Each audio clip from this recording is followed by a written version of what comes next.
ингээд сорилгын тайлбарынхаа 3 дугаар хэсэг рүү оръё гэж бодлоо. Өөрөөр хэлбэл 2-1-ээс 2-4-р хэсгийн тайлбарыг хүрэхээс өмнө өөрийгөө ялан дийлэхээс бүхий л ялалт эхэлнэ гэдэг энэ үгээр эхлүүлэе гэж бодлоо. Өөрөөр хэлбэл хичээл хийх үгүй юу? Тестүүдээ дахин давтаж ажиллах үгүй юу гэдэг нь өөрийгөө ялахаас л бүх ялалт эхэлдэг гэдэг юм утгаар эхлүүлж байна. За үүнийг хийхээс өмнө бүгдээрээ энэ бодлогыг бол бодох хэрэгтэй юм байна. За энэ дээр болвол нэгэн нэгдэл нь бол юу юуг агуулдаг вэ гэхээр нүүрс төрөгч болон ус төрөгчийг агуулдаг гэж байна тийм ээ. За ямар элементийн атомудаас тогтсон нэгдэл байна вэ гэхээр томьёо алхуулга байна. C-ээс H-ийг Z гэсэн томьёотой C-ийн эзлэх хувь нь 14.29%, ус төрөгчийн 1.19%, за ингээд 57.14% гээд өөр нүүрс төрөгчийн молекулын тоотой тэнцүү үл мэдэгдэх атом агуулдаг гэж. За тэгэхээр энэ дээр нэг үл мэдэгдэх X элемент агуулсан байна. За тэгэхээр аливаа юмны нийлбэр хувь 100% байдаг учраас энэ X элементийн массын хувийг олгоолъё. За X элементийг олохдоо 100-аас эднэрийн нийлбэрийг хасна тий 1429 нэмэх нь 1.19 нэмэх нь 57.14-ийн нийлбэрийг хасна гэсэн үг ээ. Тэгэхээр эндээс бол хасч үзье бүгдээрээ. За 100-аас хасах нь 1429 хасах нь 1.19 хасах нь 57.14 гээд ингээ 27.37 нь бол одоо өөр нэг үл мэдэгдэх элемент байсан байна гэж үзэх нэ. За ингээд ямар тач бүгдээрээ энийг одоо бүгдээрээ олж үзье. C нь бол 1429-ийг хуваах нь 12 харьцах нь H нь бол 1.19-ийг хуваах нь 1 харьцах нь 57.14-ийг хуваах нь 16 харьцах нь 27.27-г хуваах нь одоо x гэдэг тоо байгаа тий. За ингээд 1429-ийг хуваах нь 12 гэж. За тэгэхээр энэ дээр бол 1.19 гарч ийн. За 1.19 харьцах нь 1.19 харьцах нь энэ 57.14 гэхээр чинь юу гэсэн үг вэ гэхээр 57.14-ийг хуваах нь 16 гэсэн үг. За ингээд 357. За ядаж эннийхээ одоо молекулын тоог нь олъё. Тэгэхээр нэгийг харьцах нь 357 хуваах нь 1.19 гэхээр 3 гарч ийн. Өөрөөр хэлбэл C1 H1 O3 та тэгээд одоо энэ яг ямар нэгдэл байсан мэддэхгүй байгаа. За энэний молекулын масс нь болохоор 12 дээр нэгийг нэмээд 13 дээр нэмэх нь 48 гэсэн үг. За ингээд 61 дээр нэмэх нь X чинь нийтдээ 100% юм аа. Энэний чинь 27.27% нь X-тэй тэнцүү гэхээр энийг олохын тулд 61 дээр нэмэх нь X-ийг олохдоо 100-г хуваах нь 27.17. Тэгэхээр 366X гарч ийн. 366X энэ хоёр төсөөтэй учраас ийшээ гаргаа хасна. Тэгэхээр 266X тэнцүү 61 гэсэн үг. 61-ийг хуваах нь 266 гэхээр 2293 буюу ойролцоогоор 23-та 23 гэсэн атом мастай энэ бол натрий байх боломж байна гэсэн. Үл мэдэгдэх элементийн одоо агуулгыг олох гэхээр юу гэсэн үг вэ гэхээр хэдэн хувь нь байсан бэ гэсэн үг. За тэгэхээр одоо бүгдээрээ хэдэн хувь нь одоо энэ элемент X элемент байсан бэ гэдгийг бүгдээрээ сая оллоо шүү дээ. За тэгэхээр энэ бол 27.47 гэдэг энэ 4 гэдэг нь 5-аас багатай учраас X элементийн одоо өөрөөр хэлбэл AB бол хиттэй тэнцүү вэ гэхээр 27-тоо тэнцүү болж таарлаа. Үл мэдэгдэх үл мэдэгт атомын тоог олно уу? Атомын тоо гэдэг чинь одоо молекул массыг л олгож байгаа юм билүү дээ. Тэгэхээр CD нь бол сая 23 гарсан шүү дээ. Энэ бол CD нь бол 23 гээд натрий гарлаа. А нэгдлийн томьёог тогтооно гэхээр H болрлаа.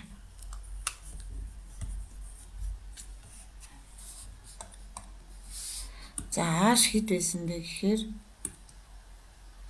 keep болгоод за C1 H1 O3 та тэгээд натрита ийм одоо нэгдэл байсан гэж үзэх юм байна. Нэгдлийн тэгэхээр энэ дээр нөгөө байрлалын би солио хийчлээ л дээ. Нэгийг хэрцэн E бичиж штэ. Эхлээд энэ ардаа яг энэ байрлалаар явах юм байна. Эхлээд C нь явах хэрэгтэй юм байна. Дараа нь хүчилтөр хүч нууц O нь явах хэрэгтэй юм байна. Дараа нь H нь явах хэрэгтэй юм байна. Тэгээд натрий явах хэрэгтэй юм байна. C1 O3 натрий H1 натрий 1 байна тийм. За тэгэхээр өөрөөр хэлбэл EFGH нь бол хэдтэй тэнцвэр байсан бэ гэхээр эсвэл энэ томьёонд зүг болгох юм уу? За гэхдээ А нэгдлийн яг энэгээр л явж таарат юм да. Тэгвэл одоо яг бодлогын өгөгдөл дээр бол энийг арталт нь оруулж өгөхгүй бол хүүхдүүд бол энэ дээр бол алдах магадлал өндөртэй юм байна. За тэгэхээр C1 H1 O3 байгаад натрий 1 буюу E1 F1 1 C3 H1 гэдэг хариултыг дуулж батгах юм байна. Гэхдээ энэ тестэн дээр бол H-ийн 2 дахьт нь оруулж өгөхгүй бол хүүхдүүд ерөнхийдөө энэ дээр бол нэлээд эргэлзгээр тест байна. За дараах зурагт C5H11 OH гэсэн нэгдлийн томьёотой нэгдлийн бүтцийн томьёог дүрслэн олсон байна. За энэ зураг дахь бодисын дугаарыг ашиглан дараах даалгаврыг гүйцэтгэх. Ингээд тайлбараа үргэлжлүүлье. За дараах зурагт C5H11 OH томьёотой нэгдлүүдийн бүтцийн дугаарыг дүрсэлжээ. Зураг дахь бодисуудын дугаарыг ашиглан дараах даалгавруудыг гүйцэтгэнө гэсэн байна. За энэ дээрээс бол юу гэж асуусан бэ гэхээр ижил бодисын дугаар нэгээс олон удаа давтагдаж болохгүй гэж. Хүчилжүүлсэн калиен дихроматын усмалаар эсэлддэггүй спиртийн дугаарыг олохоор энэ эсэлддэггүй спирт нь юу байдаг вэ гэхээр бичдэг юм аа гэж. За тэгэхээр эсэлддэггүй нэгдэл бол 3 дахь спирт байдаг. За тэгэхээр 3 дахь нэгдэл бол спирт бол эсэлддэггүй. За энэ бол ингээд OH-тай холбогдсон C-ийг нэг C-тэй холбогдсон байгаа учраас энэ анх дахь спирт байна. За энэ бол 2 дахь спирт эсэлтэд кетон усгана. Энэ бол нөгөө OH-тай холбогдсон C-ийг 2 C-тэй холбогдсон байгаа учраас 2 дахь спирт. За энэ OH-тай холбогдсон C-ийг нэг л C-тэй энэ нэг C цаашаа хэдтэй холбогдох нь ерөөсөө хамаагүй. За энэ бол анх дахь спирт болж таарлаа. За энэ бол 3 дахь спирт байна. Яг тэгвэл OH-тай холбогдсон C ийшээ 3 C-тэй холбогдсон учраас 3 дахь спирт бол эсэлдэх хуралд ордоггүй байгаа. Тэгэхээр ингээд E-ийн бол тав концентрацтай хүрэн хүчлийн оролцоотойгоор D-гийн тацтай оролд оруулахад алкин үүсгдэггүй гэхээр аль болох олон салбарлсан байж таарна. Тэгэхээр энэ бол яг вэ гэвэл энэ дээр CH2C CH3 гэдэг аваад үцхэд энэ бол эндээс OH нь эндээс OH-ыг аваад болохоор энэ 3-аас 2-ын холбоо ирнэ гэсэн үг шүү дээ. Тэгэхээр энэ валентийн хувьд нөгөө C-үүд 1 2 3 4 5-гийн валент нь хамжиж байгаа учраас энэ бол боломжгүй гэж үзээд B тэнцүү 7 та тэнцүү гэж дуулнаа. За пентил этанолыг натрийн гидроксидын усан усмалаар гидролизд оруулахад пентил этанол гэхэр чи ус үү гэхээр пентил этанол гэхээр энэ Пентил этаноотыг натрийн гидроксидын усан осмолоор гидролизд оруулахад үүсэх спиртийн гэхээр яг энэ хэсгээрээ ингээс салчихна гэсэн үг. За тэгэхээр энэ хэсгээрээ салангуудаа энд бол хүчил ирнэ гэсэн үг. Тэгэхээр энэ бол хүчлийн хэсэг гэсэн үг. Тэгэхээр эндээс бол 5 Ct хүчил үүсээд тэгээд гидроли үүсэх спиртийн дугаар гэхээр спиртийн дугаараа пентил за уучлаарай буруу ярьсан байна. Пентил гэхэр чинь тэр спиртийн хэсгээд нэрлэдэг байгаа байхгүй. CH11. Тэгээд этанол гэхээр энэ хүчлийн хэсэг байхгүй. Энэ. За пентил этанол гэхээр натрийн гидроксидын осмолоор гидролизд оруулахад энэ CH3 COOH болоод хүчил болоод CH11 энэ натри болдгийг натрийн давс болоод тэгээд спирт болдог. Тэгэхээр 5 Ct тэгээд задгаа юм чинь энэ байна те энд 1 2 3 4 5 гэхээр C-ийн бол хэд байсан бэ гэхээр 1 байжээ. Пентан 3 оолыг натрийн борогидридээр ангижруулсан гинэ. Ер нь бол 3 он пентан 3 он 3 дугаар цэдэр ааш байна гэсэн үг шүү дээ. Тэгэхээр энэ үүснэ гэсэн үг. Тэгэхээр энэ бол өөрөөр хэлбэл пентан 3 он гэдэг чинь шүү дээ. Энийг натрийн борогидридээр ангижруулахаар кетон бол юу болдог вэ гэхээр спирт болдог байхгүй яг энэ дээр ааш ирнэ гэсэн. Тэгэхээр энэ 3 буюу пентан 3 оны яхад D тэнцүү 3 гэсэн. За дараа нь молекулдаар хирал нурстрэгчийн атомыг агуулдаг гэж хүчилэгжүүлсэн калийн дихроматын осмолоор зөөлөн эсдүүлэхэд үүс бүтээгдэхүүн хирал нурстрэгчийн атом агуулдаггүй гинэ. За энд хирал агуулсан юм хаана энэ ойлгох энэ. Энд хирал байна. Энд ч гэсэн хирал шүү дээ. 2 6 энэ бас хирал байна. 4 хирал байна. 2 6 4 хирал байна. Зөөлөн эсдүүлэхэд үүс бүтээгдэхүүн хирал нурстрэгчийн атом агуулдаггүй гинэ. Тийм байна. Энэ 2 байна. За 2 яагаад хирал агуулдаггүй гэхээр ингээд 5 Ct ингээд энэ байна. За энийг яасан бэ гэхээр эсэлдүүлэхээр энэ бол хирал байна л да. Энэ C бол яагаад гэвэл нэг халагч 2 дахь нуур 3 дахь нуур 4 дахь нуур эсэлдүүлэхээр энэ дээр чинь кетон болчихно шүү дээ. Тэгэхээр энэ хирал биш болчихж байгаа байхгүй. Тэгэхээр E-ийн хэд байсан бэ гэхээр E-ийн 2 байжээ. За дараагийнх нь P бром 3-аар үйлчлэхэд 3 метил 2 бром бутан гэсэн спиртийн дугаарыг сонго гэж.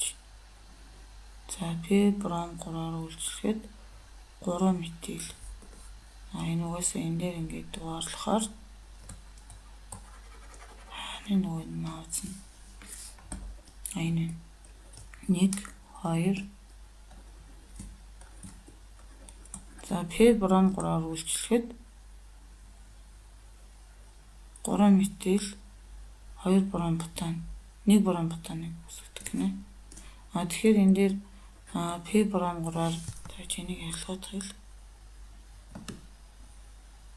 Тэрээс алгээд. Эндээс бол P бром 3-аар үйлчлэх юм байна энийг. За ингэсэн нөхцөлд юу үүсдэг вэ гэхээр нааш шүү дээ. Тэгэхээр энэ AH-ийн оронд бром ирчих юм байна. Тэгэхээр угаасаа холбоосон томьёогоор бичсэн учраас энд C байхгүй шүү. Энэ зүгээр бром байгаа. За ингээд салбарлалттай тий.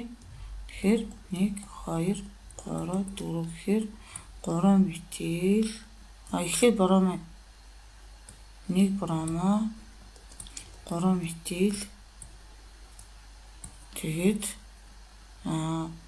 1 2 3 4 цэтэй бутаа ингээд өөрөөр хэлбэл EP-ийн 8 байжээ. За ингээд сорил 2 дугаар хэсгийн 2 дугаар хэсгийн тайлбар ингээд дуусж байна. За дараагийн хэсэг рүү оръё. За ингээд 2-ын 3 дугаар хэсгийн тайлбарыг бүгдээрээ хамтдаа авч үзье.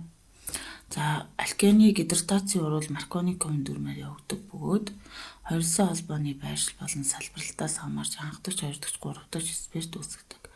Тухайлбал бут 1 гидратацаар хоёрдогч спирт нь үндсэн бүтээгдэхүүн, анхдагч спирт нь дагалдах бүтээгдэхүүн. Металл натритай урвалд ордог бодисын дугаар гэхээр за металл натритай урвалд ордог одоо нэгдлүүд бол юу гэдэг вэ гэхээр нэгдүгээрт нь спирт гэдэг радикал OH, хоёрдугаарт нь энэ хариултын дотроос бол карбон хүчил байж таарна. За тэгэхээр 2 3 альдегид кетон орохгүй шүү. Тэгээд энэ 8 гэж байгаа юм байна. Бодисын дугаар хэд байсан бэ гэхээр металл натритай урвалд ордог бодисуудын нийт тоо бол хэд байсан бэ гэхээр тэнцүү 3 гэдгийг дуулж бичнэ. За хоёрдугаарт нь бол урвал 3 хэрэглэгдэж байгаа бол урвалжийн дугаарыг олгож байна. За тэгэхээр урвал 3-т хэрэглэгдэж байгаа. Урвал 3-чин аль байсан бэ гэхээр энэ байна. За энэ спиртийг эсэлтүүлээд альдегид болгосон байна. За тэгвэл энэ урвалд бол юу хэрэглэдэг вэ гэхээр энэ бодисуудаас сонгох юм байна л да. За энэ тохиолдолд бол калийн дихроматтай 2-ын 3-ын B-ийн одоо бүгдээрээ 3-ыг бол авч үзэж байна. B-ийн бол 3 юм байна. За тэгэхээр өөрөөр хэлбэл эсэлтүүлэгчээр бол калийн дихромат болон калийн тэр болохоор юу гэж юм бэ гэхээр хөргөөр гэж юм те. Калийн дихроматтай бол нэрх юм байна. Тэгээд нэрж байгаа шалтгаан нь юу вэ гэхээр бяцлах температурын нөгөө бодисуудыг нөгөө үүссэн бодисуудыг одоо ингээд биенээс нь бол ялган салгахтай яах ёстой гэхээр нэрх аргыг бол хэрэглэнэ. Тэгээд энэ нь бол яах вэ гэвэл альдегидийн шатн дээр бол зогсдог байна. За ингээд 2-ын B-ийн хэд байсан бэ гэхээр 3 байжээ. За дараагийн асуулт нь бодис 4-ээс бодис 2-ыг үүсгэхэд ихэвчлэн хэрэглэгддэг урвалж бодис 4-ээс бодис 4-ээс 4 нааны энэ байна. Бодис 4-ээс бодис 2-ыг үүсгэхэд боцохрол юм ангижруулагчаар юу хэрэглэдэг вэ? Альдегид ангижраад спирт үүсгэсэн байна тий. За тэгэхээр энэ дээр бол юу хэрэгэлсэн бэ гэж асууж байна. За ингээд ангижруулагч бодисууд бол энд хэд вэ гэхээр энэ байж болж байна, энэ байж болж байна, натри бор H4 байж болж байна. Өөрөөр хэлбэл альдегидийг ангижруулахаар юу хийж байгаа вэ гэхээр за энэ тохиолдолд бол натри бор H4-ыг хэрэглэнэ. Ингээд энэ бол 5. Өөрөөр хэлбэл C-ийн бол бүгдээрээ 5-ыг дуулж бодохоор боллоо. Өөрөөр хэлбэл эсэлтүүлэгчээр бол юу хэрэглэдэг вэ гэхээр натри бор H4-ыг хэрэглэдэг юм байна. Дараа нь урвал 5 гэдэг чинь энэ байна. За энд хэрэглэгдэж байгаа урвалжийн дугаарыг урвалжаар нэмэгдсэн бодисын дугаарыг сонгоно гэхээр D бол юу исэн бэ гэхээр энэ бол карбон хүчил үүсгэж зогссон байна тий. За тэгэхээр 5 дахь нь бол карбон хүчил дээр бол карбон хүчил үүсгэж гисэн байна. Урвал 5. За яачаар урвал 5 урвал 5 чи энэ байсан биз дээ. Эндээс энэ хүртэл юм биш дээ. Тэгэхээр мэдээж эн чинь 2 зэтэй хүчил дээр энэ дээр 1 2 3 2 дахь спирт байсан байна. Мөнгөнд за урвал 5 урвалжаар нэмэгдсэн бодисын дугаарыг сонгох гинэ. Эднэр дотроос сонгох юм байна. 4 цэтэй 2 дугаар цэ дээр орохтой хэр 2 буюу 8 байх юм байна. Урвал 5-д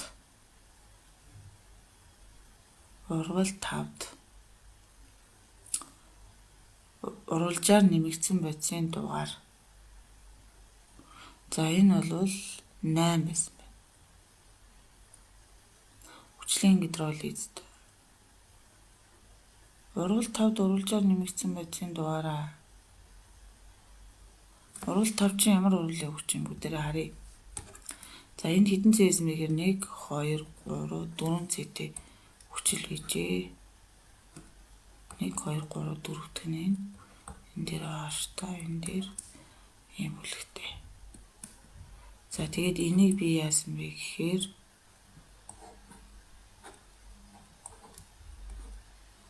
айс энэ дээр бол ийм юм усгээд шигээ 4 цэтэй хүчлээ тий. За тэгэхээр урвал 5-д юу гэсэн бэ гэхээр стаа ичж байгаа юм уу? Стаа ичж байгаа юм шүү дээ.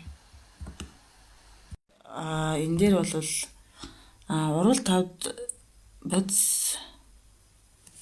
өөрөөр хэлбэл одоо бүгдээрээ алиг хийж байгаа гэхээр урвал 5-д хэрэглэгдэж байгаа. Урвал 5-д уралжаар нэмэгдсэн бодисын дугаар гэхээр юу байсан бэ гэхээр энэ дээр бол 2 дугаар цэг дээр ааштай боёо аль нь байсан бэ гэхээр уралжаар нэмэгдсэн бодисын тоо гэхээр 4 цэгтэй тэгэхээр 2 байна. Энэ одоо яагаад энэ хариунууд нь байх юм бөө? Энэ харагдах таа. За энэ дээр бол урал 5-д хэрэглэгдсэн бодисын дугаар бол хэд байсан бэ гэхээр 2 байсан байна. Яагаад 2 гэж үздсэн бэ гэхээр урвалжийн дугаар гэсэн учраас энд хэрэглэгдэж байгаа урвалж нь бол 2 байсан байна гэж үзгэнэ. За дараа эв тэнцүү тэгэхээр 2 байсан болж таарлаа. Эв тэнцүү биш юу нэлээ урал 5 тэгэхээр эв тэнцүү 2 байсан болж таарлаа. За яагаад вэ гэхээр энэ бол энэ хэсгээс хойшоо спиртийн хэсэг байгаа шүү дээ. Тэгэхээр 2 дугаар цэг дээр ингээд ааштай энэ нийтлсэн гэсэн үг байхгүй. Тэгэхээр D тэнцүү 2 мөнгөн толны уралд ордог бодисын дугаар гэхээр мөнгөн толны уралд бол альдгид ордог.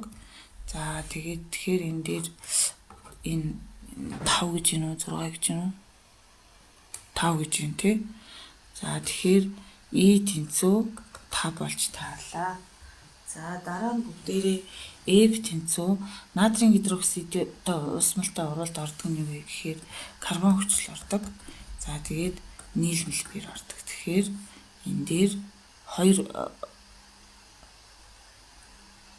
натрийн гидроксидтэй усмалд ордог бодисуудын тоо гэхээр F тэнцүү 2 болж таарлаа.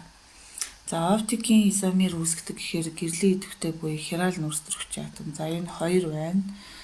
За өөр хирал хаана вэ хараадахыг 2 байна. Өөр байхгүй юм шүү. Хирал. Тэгэхээр G тэнцүү хэд болсон бэ гэхээр за чи хиралаас хараадах. За энэ талаар нэг байна. Энэ толгой байна. Энэ биш үү? Энэ байна. Дөрөөр халагчтай холбогдсон нүрстрэгч атом энд байна. Энд бол хаалга. Тэгэхээр G тэнцүү 2 болж таарлаа. 2 4 динитрофеnyl гидрозинтай уралд ордог гэхээр зин гидроксидтай уралд ордог нийтлүүд бол юу гэдэггүй гэхээр альдгид гэдэгтэй. Тэгэхээр энэ дээр бол H тэнцүү зин гидроксидтай уралд ордог чи альдгид биш. Тэгэхээр ордог бодисуудын тоо гэсэн байна. Бодисууд олон тоон дээр авсан байна. Зин гидроксидтай бол энэ хариултуудаас харахад бол альдгид л орно гэж үзээд тэгэхээр за ингээд тэгэхээр Эп нь бол натрийн гидроксидтэй уралд ордог нь 2 байсан шүү дээ. Оптик изомер үүсгдэг бодисуудын тоо G нь болохоор 2 байсан. 2 4 динитрофеnyl гидрозинтай уралд ордог бодисыг сонгоно гэд утсан чинь цэцгийн гидроксидтэй ордог гэсэн үг шүү дээ. Тэгэхээр энэ дээр бол зөвхөн альдгид л орно гэж үзээд 2, 4 динитрофенилгидразинтай бол гидразин бол яадаг вэ гэхээр карбонилийн бүлгийг таньдаг учраас өөрөөр хэлбэл карбон хүчил болон карбон хүчлээс ялган таньдаг арга учраас карбонилийн бүлэг агуулсан нийтлүүд бол 2, 4 динитрофенилгидразинтай уралд ордог гэсэн үг. За сая бол цэцгийн гидроксид биш шүү. 2, 4 динитрофенилгидразинтай энэ орно. Тэрнээс гадна энэ орно ингээд 2 ширхэг бодис байгаа учраас H тэнцүү 2 гэдэг хариултыг бол дагуулж бодохоор байлаа. За хүчил төрөгч агуулсан органик нэгдлийн алкены гидратацийн урвал Маркониковын дүрмээр явагддаг бөгөөд 2 холбооны байршил болон салбарлалтаас хамаарч анхдагч, 2 дахь, 3 дахь спирт. За жишээлбэл бут 1 yen гидратацийн урвалаар 2 дахь спирт, үндсэн бүтээгдэхүүн анхдагч спирт, дагалдах бүтээгдэхүүн бол анхдагч спирт байдгаа гэж. За металл натриттэй уралд ордог гэхээр нөгөө OH бүлэг агуулсан нийтлэхээр OH-ийн бүлэг агуулсан нэгдүгürt нь спирт байдаг.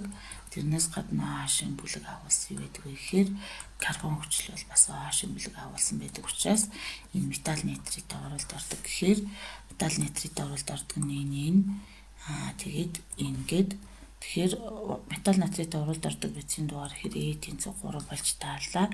За уралж 3-ын дугаарыг заа гэж энэ уралж 3 бол юу байсан бэ гэхээр энэ бол спиртээс юу үүсгэсэн бэ гэхээр альдгид үүсгэсэн. Энэ бол эсэлтүүлэгч хэрэглэнэ. За тэгэхээр энэ дээр хөргүүртэй калиин дихроматтай хоёрын алиг нь хэрэг вэ гэхээр нэрхийн бол хэрэглэнэ. Яагаад гэвэл альдгидийн буслах цэгийн харьц карбон хүчлийнхаас бага байдаг учраас урьдчилаад нэрээс салгаад авчдаг байна. Ингээд B тэнцүү 3-ыг дуулж бодох юм байна. Бодис 4-ээс бодис 2 үүсгэхэд хөвчлэн хэрэгэлдэг урвалжийн дугаар гэхээр энэ боцох урвал өөрөөр хэлбэл альдгидийг ангижруулна. Ангижуулагчаар бол энэ тохиолдолд бол натри бор H4-ийг хэлнэ. Хэрэглэн энэ сургагч дээр угаасаа хэрэгэлсэн байдаг. Гэхдээ энэ хоёр бол бас байж болно. Гэхдээ түгээмлэр бол энийг хэрэглэх нь илүү зохимжтой байдаг. За мөнгөн талны уралд ордог байсан. Урал 5-ын урвалжийн дугаар гинэ. За урал 5-ын урвалжийн дугаар гэхээр энэ дээр 2 дугаар зэдэр H-тай учраас энэ дээр урал 5-ын урвалжийн дугаар гэхээр D тэнцүү энэ дээр бол юу хийсэн бэ гэхээр 2-ыг дагуулж бодохоор байжээ. За мөнгөн талны уралд ордог нийтлүүд бол альдгид бол ордог энэ тохиолдолд. За тэгэхээр альдгид гурвалсан холбоотой нийтлүүд шаргоолжны хүчил гэсэн 3 нийтлүүд мөнгөн талын уралд ордог шүү дээ. Тэгэхээр уралд ордог бодисын дугаар гэхээр E тэнцүү энэ дээр бол энэ 5 юм шиг байна те. Тэр 5 байна. Натрийн гидроксидтэй уралд ордог бодисын дугаар гэхээр энэ тохиолдолд зөвхөн карбон хүчлэл спирт бол натрийн гидроксидтэй уралд орохгүй. За натрийн гидроксидтэй уралд ороод артикал CO натрий үсээд нэмэх нь H2O үүсдэг. Тэрнээс гадна бас нийлмэл пир бол яах вэ гэвэл натрийн гидроксидтэй уралд орохороо энэ хэсгээр нь саллаа гэж бодоход артикал COO натрий бол карбон хүчлийн натрийн давс үсээд спирт бол үүсгдэг байгаа. Ингээд тэгэхээр энэ хоёр хариулт буюу 2 хариулт зүг байгаа учраас F тэнцүү 2-ыг дагуулж бодохоор.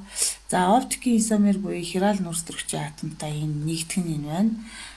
Тэгээд өөр байна энэ байна. 2 дахь нь энэ. Ингээд G тэнцүү 2 4 динитрофенилгидразинтай уралд ордог нийтлэхээр 2 4 динитрофенилгидразин бол карбонилийн бүлгийг таньдаг учраас карбонилт нэгдлийг бол дотор нь альдгид кетон гэж 2 болж байгаа шүү дээ. Карбонилт нэгдэл.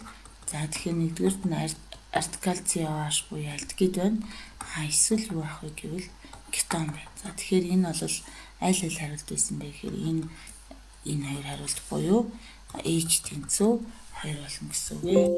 За ингээд энэ сорил 3-ын үйл ажиллагааны тайлбар бол ингээд баслаа. Анхаарал хандуулсан явдалд баярлалаа.